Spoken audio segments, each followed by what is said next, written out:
planning committee. And kudos to everyone for coming out tonight. We really do appreciate you making it out. I know the weather is pretty bad, so thank you for coming.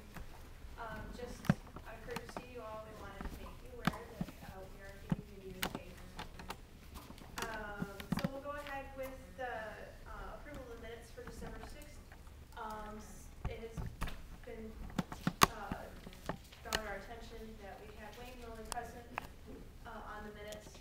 He did not attend those meetings, so I would like to make that correction on the December 6th meeting minutes before they get approved.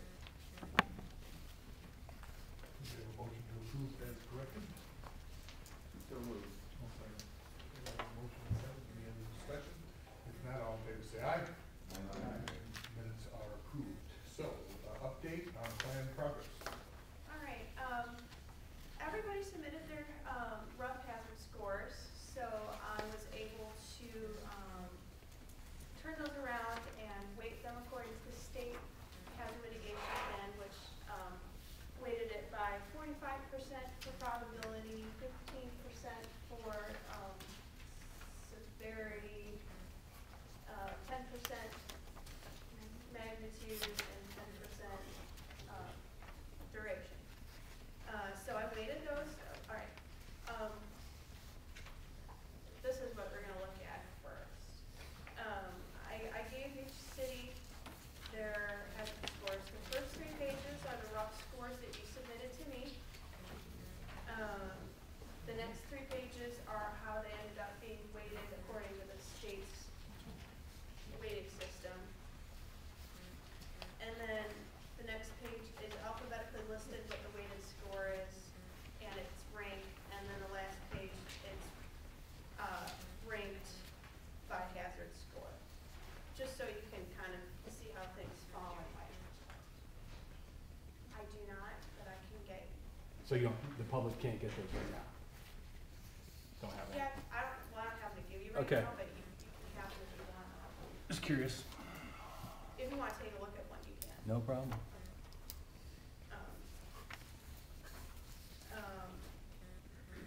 So that's for your reference. Kind of shows you where your jurisdiction kind of fell into with their hazards. Then the colored sheet.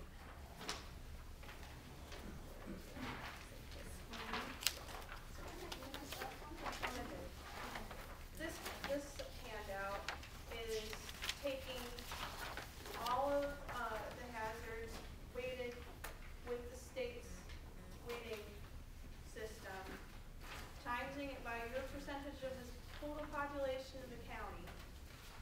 And that's how we came up with the ranking system for the entire Scott County planning area. So I put this page on top. Red is the top 10, yellow is the next set, green and then blue.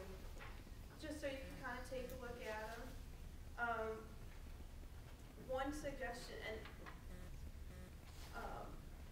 if you had any zeros in your hazard scores, we didn't have a 0 in our set of scoring, so I moved those to 1s, just so it wouldn't affect the overall scores of everybody. And it would still be the lowest score. So, so that's what we came up with based off of everybody's scores together. Obviously, each jurisdiction's probably will vary off of this. Some people don't have rivers, so they're not going to have river flood. Some people don't have dams or levees. Rural Scott County, unincorporated Scott County is going to have bigger things that involve farmland, drought, and agriculture. So it's just kind of an interesting thing to take a look at. That being said, we then prioritize our hazards based off the hazard scores. So my recommendation is to focus on about 10 hazards, and that's what we'll be working with for this first hazard mitigation plan, focusing on the more immediate need ones, the ones that you based off of your hazard scores, and focus mitigation actions on them, but you can't have actions for other hazards if you want them. That being said, there's a handout that, Megan, yes, you want to explain that? Sure, it says fiscal year 2011 Unified Hazard Mitigation Assistance. This is from Iowa Homeland Security's website. It just kind of gives you like an example of, for this fiscal year, the types of funding that are available with the hazard mitigation plans. So next year would be the year that they would be able to look at these, as long as the plan's adopted. So this just kind of gives, you know, some examples of what they actually give you funding for. That being said, you want to make sure that you have mitigation actions that list out the ability to get these grant funds. Because this whole plan's purpose is to access you to these grant funds. So if you don't have them in your plan, it's not going to look good if you try to apply for them.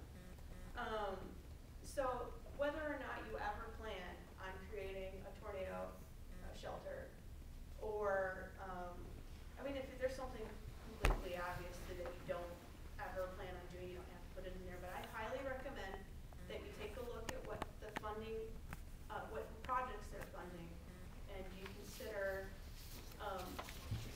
creating mitigation actions based off of these, so that if you ever decide that you want to go after some grant funding, you have the ability to. That's the whole purpose of the plan. Any questions on that? So it's better to plan for what the money they're gonna give you instead of the problem they have? Well, no, it's not. You plan for what your problems are, but you also want to make sure you keep in mind what the funds are available for. So you don't want to back yourself in a corner and not So you just put wanna something cover in- all your bases, right? Yeah, you want to cover your bases. So, I mean, if there is a hazard that you can address it. And if the funding is available for something else, you should probably just put it in there, because you never know. There is a probability that it could happen to you. So you want the funding, you want the mechanism in place in order to access funds.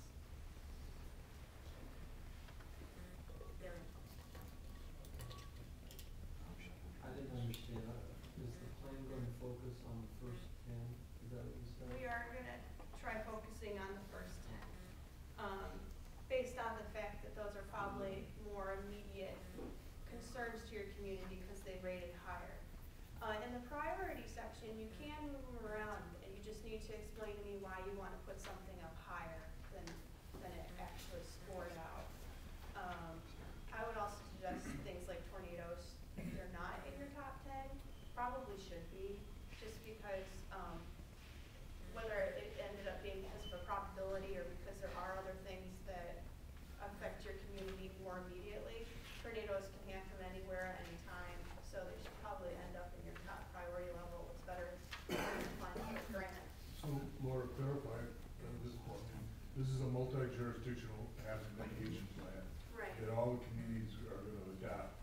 But does each community have the discretion to amend it to fit that particular community? Absolutely. So Eldridge can adopt a slightly different plan than Buffalo does. Right. Because they have different situations. Exactly. I guess I would submit that I'm surprised that enemy attack It's high. is isn't number it? 5, Yeah. and yet public disorder is second from the bottom. I guess we're more afraid of folks coming into this community and causing trouble than we are of our friends and neighbors causing trouble, which is a good thing, I guess. But to me, I'm much more concerned about a tornado and the damage it would do, and think that even though it was scored that way, you know, we might want to consider almost reversing those. I don't know if there's anybody around the table, in spite of the scoring, that really feels an enemy attack is a significant hazard that we need to spend too much time concerned about. Well, especially, we want to look at things short-term and try to mitigate short-term for things that we can put in place now and